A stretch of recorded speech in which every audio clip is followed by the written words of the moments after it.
wala kami dito sa people. Nirenta na namin siya. Wow.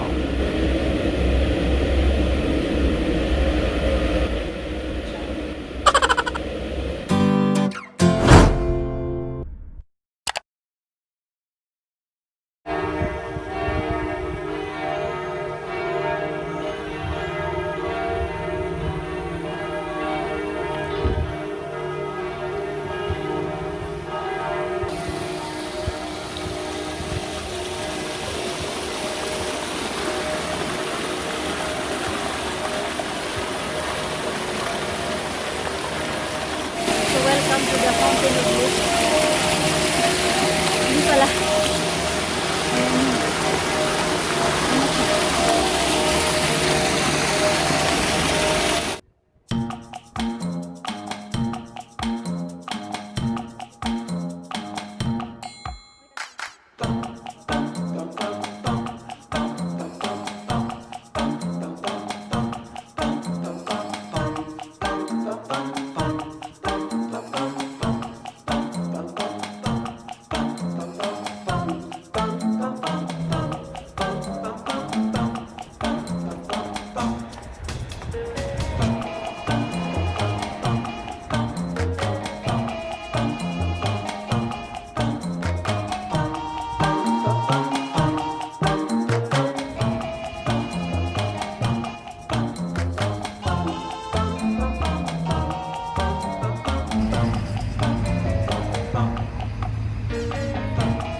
Ito is Deutsches Eck, yung German corner.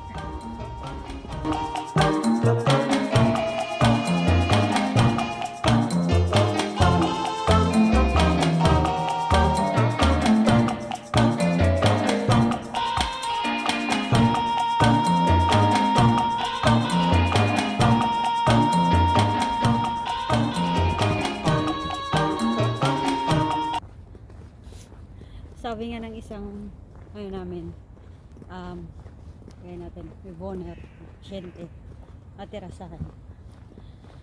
Para sa akin mas sophisticated ang Mosel River. Paano nasasabi mo sophisticated? Ano talaga sabi niya? Aristocratish daw yung itsura ng Mosel. Ilog lang naman yun. Ano siya nadidescribe yun na gano'n?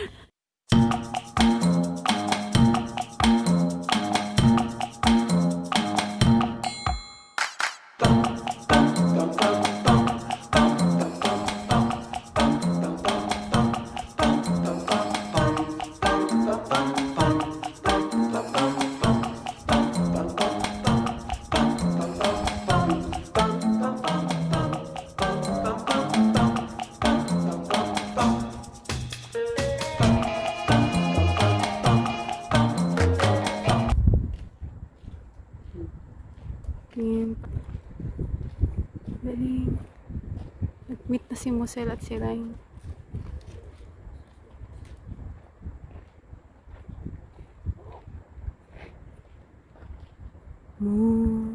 River.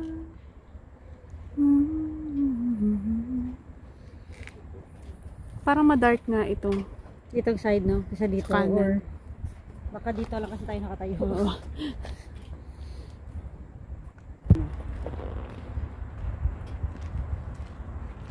Galing.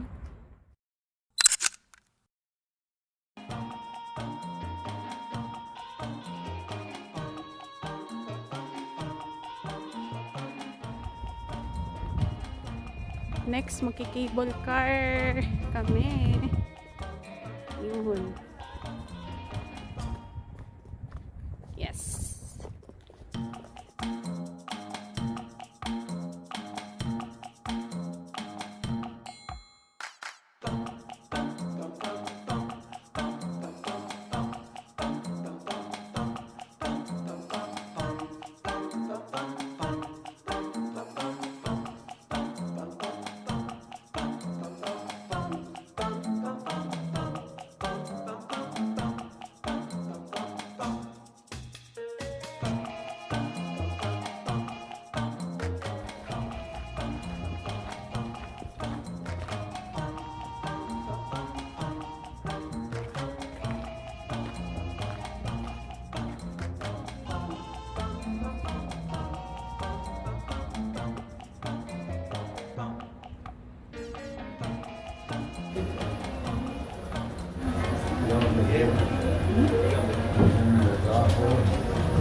Tignan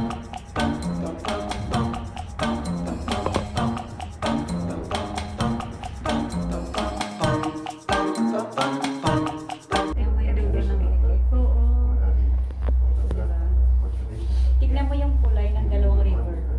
Mas dark pala yung sa kabila. Nakita mo na? Oo. Yan yung nagkaiba niya. Na hindi natin nakikita pag masyadong malapitan.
Rundgang 1 oder 2? 1. 1? Okay.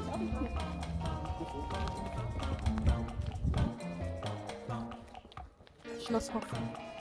Schlosshof daw. O diba? House of photography.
Sumulpot bigla dyan. Tabi mo, hindi mo alam. Kaya nga, natapos nga ako dito. Matatakot din dyan. Di bawal dyan. Natakot nga ako dito.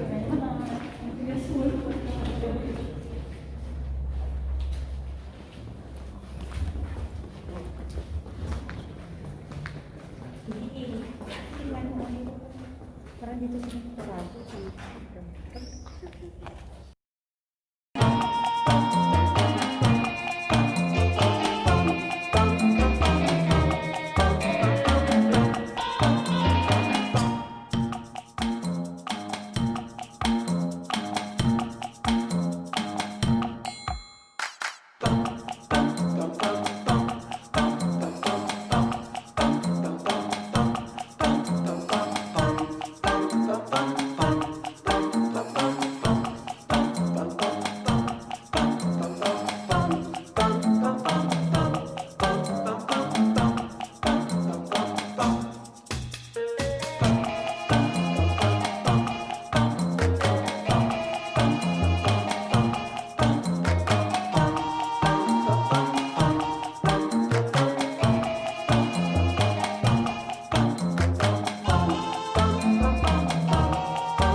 Tourismus an diesem Ort.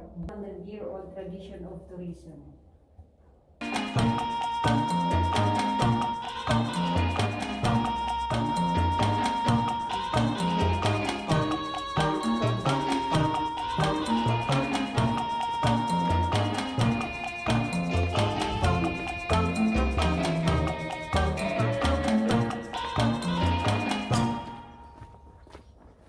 May nakapanibago talaga nag-travel kami mask.